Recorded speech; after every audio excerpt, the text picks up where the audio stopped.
हाय नमस्कार my dear friends, मैं हूँ सावित्री एंड वेलकम बैक। हमारे सीडीपी के इम्पॉर्टेंट क्वेश्चंस जो कुछ हैं आज डिस्कस कर रहे हैं। ओके एंड आपका ये जो क्वेश्चंस हैं दीज आर फ्रॉम अभी जो भी मैं प्रैक्टिस क्वेश्चंस जो कुछ कर रही हूँ आपके प्रीवियस ईयर क्वेश्चन पेपर से भी करूँगी और मेरे खुद का एक क्वेश्चंस है वो भी करूँगी। बहुत इंपॉर्टेंट क्वेश्चंस जो भी होते हैं सब कुछ करूँगी। सो ऐसा नहीं देखना कि ये क्या आप प्रीवियस ईयर का कर रहे हो या कौन सा ईयर का कर रहे हो, ऐसा सोचो मत। सिर्फ फोकस ऑन द क्वेश्चन जो कुछ है उसको अगर आप आंसर कर पा रहे हो या नहीं एक ही देख लेना। अगर नहीं है, if you want an explanation के लिए मुझे कमेंट बॉक्स में अगर आप दे दोगे कि मैम इस क्वेश्चन का एक्सप्लेनेशन अगले वाली जो वीडियोस हैं उसमें मैं एक्सप्लेनेशन दे दूंगी। नहीं तो विल गो फटाफट with the answers with little very little explanation to save your time. Okay, keeping in mind कि आप ऑलरेडी एक कॉन्सेप्ट पढ़ चुके हो। I am taking into consideration, इससे ज़्यादा फोकस नहीं करेंगी। Depends on video to video. मैं जैसे मैं बोल रही हूँ जो जब मैं सोचती हूँ कि ये बहुत इंपॉर्टेंट होती है, इनको इन डिटेल मालूम होना चाहिए, then I will obviously take time to explain that question. Okay, चलो शुरू करते हैं। Let's see how good you can make it. Wish you all the best. Here goes the first question. आप भी answer सोच लो, मैं भी बता दूंगी ताकि आपको मार्क भी कर सकते हो। ओके, तो हाँ, हमारा पहला question, which of the following statements about intelligence is correct. कौन सा जो स्टेटमेंट है इंटेलिजेंस के बारे में ये करेक्ट है। Intelligence can be accurately measured and determined by using standard test, और intelligence is a unitary factor and a single trait, या intelligence is a multi dimensional and a set of complex abilities, और चार, intelligence is a fixed ability determined at the time of birth only. आपके ख्याल से इनमें कौन सा जो स्टेटमेंट है वो सही है। हाँ, हैड यू सेड थ्री, बहुत सही। Intelligence is a multi dimensional set of complex abilities है। ये कभी यूनिफैक्टर नहीं है, सिंगल ट्रेट नहीं होते, बहुत सारे इंटेलिजेंस होते हैं हमारे दिमाग में। मल्टीपल इंटेलिजेंस जैसे गार्डनर ने कहा, और एक ही टेस्ट से हम डिफाइन नहीं कर सकते कि ये मेरा हमारा इंटेलिजेंस ये है ऐसा है, क्योंकि हर एक व्यक्ति में बहुत डिफरेंट टाइप्स ऑफ इंटेलिजेंस होते हैं। तो यूनिटरी नहीं होता, सिंगल नहीं होता, और can not be accurately measured, है ना, और फिक्स्ड भी नहीं होता बर्थ से। वो थोड़ा बढ़ता ही जाएगा धीरे धीरे based on the kind of environment, जहाँ जिस kind of skill that we are trained on, वो भी थोड़ा बहुत बढ़ जाता है। तो आंसर हमारा थ्री होगा, right. Now the second question, Ruhi always thinks solutions to a problem, always thinks solutions to many of which are original solutions. तो Ruhi is playing characteristics of an, ये देखो रूही एक व्यक्ति है जो she is trying to come up with different solutions for एक problem के लिए। तो वो कौन सी कैरेक्टर है उनकी, convergent thinker, rigid thinker, egocentric thinker, या क्रिएटिव। कौन सा, बिल्कुल, इफ यू हैड सेड वो होगी क्रिएटिव थिंकर, आप सही हो, यानी डाइवर्जेंट थिंकर, जो कुछ और एक ही सॉल्यूशन नहीं होता उनके पास, अलग सा सॉल्यूशन होते थोड़ा क्रिएटिवली, तभी आप अलग सॉल्यूशंस दे पाओगे एक प्रॉब्लम के लिए, है ना। कॉन्वर्जेंट मीन्स यस नो वाली बात ही होती है, नॉट ईगोसेंट्रिक नॉट रिजिड। तो आपका आंसर होगा creative thinker. Third question, primary objective assessment should be, अगर असेसमेंट के लिए कौन सी प्राइमरी ऑब्जेक्टिव होना चाहिए। Understanding children's clarity and confusion about related concepts, या labelling students as per their score, या मार्किंग पास और fail in the report cards, या assigning ranks to students. Primary objective of assessment should be, क्या हो सकती है, understanding children's clarity and confusion about the related concepts, है ना। हम बच्चों को कभी लेबल नहीं करना चाहिए हमें, इजंट इट।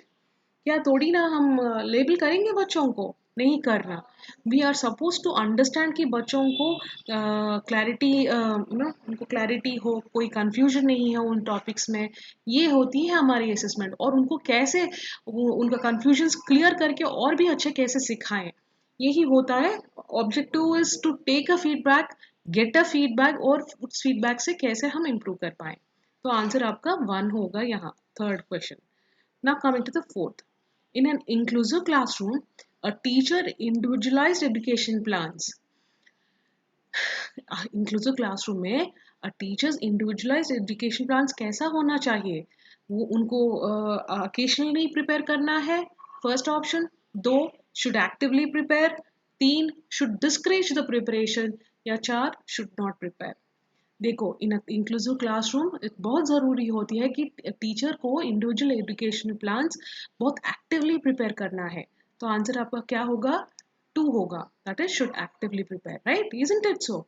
डिफरेंट तरीके के बच्चे होते हैं, different you know different level से आते हैं बच्चे, डिफरेंट मीडियम से आते हैं।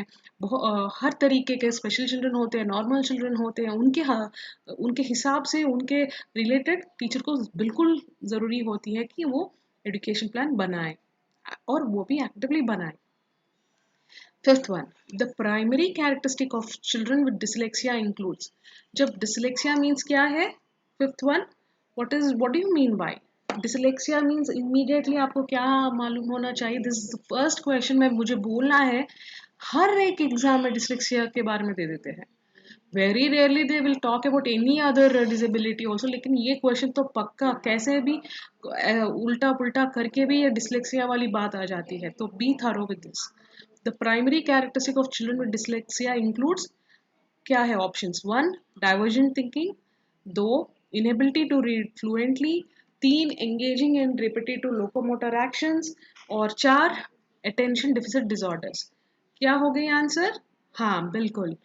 Answer will be the divergent thinking, या inability to read fluently comes under dyslexia, right? अच्छा, sixth option. The concept of inclusive education as advocated in the Right of Education Act 2009 किसके ऊपर base हुआ है? ये इंक्लूसिव एजुकेशन वाली, क्या वो एक सिंपैथेटिक एटीट्यूड टुवर्ड डिसेबल्ड, इसकी वजह से ये एक्ट बना गया है? या दो, राइट बेस्ड ह्यूमैनिस्टिक पर्सपेक्टिव के ऊपर किया गया है? या तीन, mainstream of the disabled by offering them primary vocational education, इसके ऊपर? या चार, बिहेवियरल प्रिंसिपल्स। देखो, concept of inclusive education is given based on the rights, based on humanistic perspective के ऊपर। ओके, बीइंग ह्यूमैनिस्टिक अप्रोच जब होते हैं, then we mean to say that everyone are one and the same, वो जैसे भी हो, वो you know they even if they are underprivileged, if they are specially abled हो, अंडर प्रिविलेज हो, जैसे भी हो बच्चे, but they all have the right to education, यही बात है इसमें। So coming to the seventh question, in a situation of less participants of students belong to a deprived group in teaching learning process, a teacher should क्या करना है? Accept the situation as it is, या lower her expectation for such students? देखो, फिर से question पूछो। In a situation of less participation of students belonging to a deprived group or in teaching learning process, teacher को क्या करना है? Seventh one, reflect on her own teaching and finds way to improve students involvement, या ask the children to withdraw a form। क्या होगी?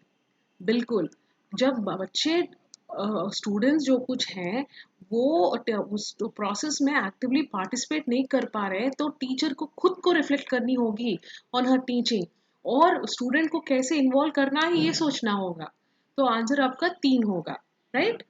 Next, नई theories, very important, आपके 2019 दिसंबर paper में तो आया है ये बात। when you are talking about naive theories that children construct about various phenomena, naive theories जब बोलते हैं, ये theories होते हैं which are not, they do not have any head and tail, जैसा खुद का own theory, it's not innocent theories में ही बोल सकती हूँ, unsophisticated theories भी हम बोल सकते हैं इनको। children construct about, तो what would be the answer here? Should be punished by the teacher, या should be replaced by correct or one by the correct one through repetitive memorization, या तीन, should be challenged by presenting counter evidence and examples, या चार, should be ignored by the teacher। देखो, जब हम पहले आपको ये बात मालूम होना है कि नई थीरीज यानी जनरल थीरीज हैं जो बच्चे कंस्ट्रक्ट कर रहे हैं, do you think they will come up with extraordinary thing? In a generic manner मैं बोल रही हूँ वेरियस फिनोमिनास के ऊपर, देन बेस्ड ऑन दैट हमें क्या करना है, उनको कैसे समझाएंगे बच्चों को? When we show them counter evidence, कि वो गलत है तभी वो मानेंगे ना उनका थियरी को, कि वो गलत कैसे, practically you have to prove it to them. इसीलिए आंसर आपका होगा 3। Coming to the 9th question, I think will end up with 10 questions for today video में, और जितना हो सके मैं ऐसे अपलोड करती रहूंगी। Will finish with 10। हाँ, तो in this video, child centred pedagogy promotes क्या, giving primacy to child centred pedagogy क्या प्रमोट करती है, प्राइमेसी टू चाइल्ड्स एक्सपीरियंस, यानी most importance, utmost priority, primacy means utmost priority. Second, rote memorization. 3, labeling and categorization of students based on ability. And 4, exclusive reliance on textbooks. तो आप ही बोलिए, जब child centred pedagogy है क्या promote करेगी? बिल्कुल, it gives importance to child's experience, है ना, ऑप्शन 1 होगा। लास्ट क्वेश्चन फॉर टुडे, कल इनके बारे में डिस्कस करेंगे, will discuss with the 10th one. Emotions and cognitions are independent of या interwoven with, not related to, completely separate from। emotions and cognitions कैसे होते हैं? are they interwoven या independent, not related, या देखो हमारे इमोशन और कॉग्निशन हर वक्त कैसे होते हैं, they are interwoven. I can not separate मेरा इमोशन और मेरा थॉट प्रोसेस को, है ना, वो अलग अलग, बिल्कुल अलग नहीं है, एक ही जैसे हैं, दो मिक्स हो जाते हैं। तो I can say my answer is interwoven, right.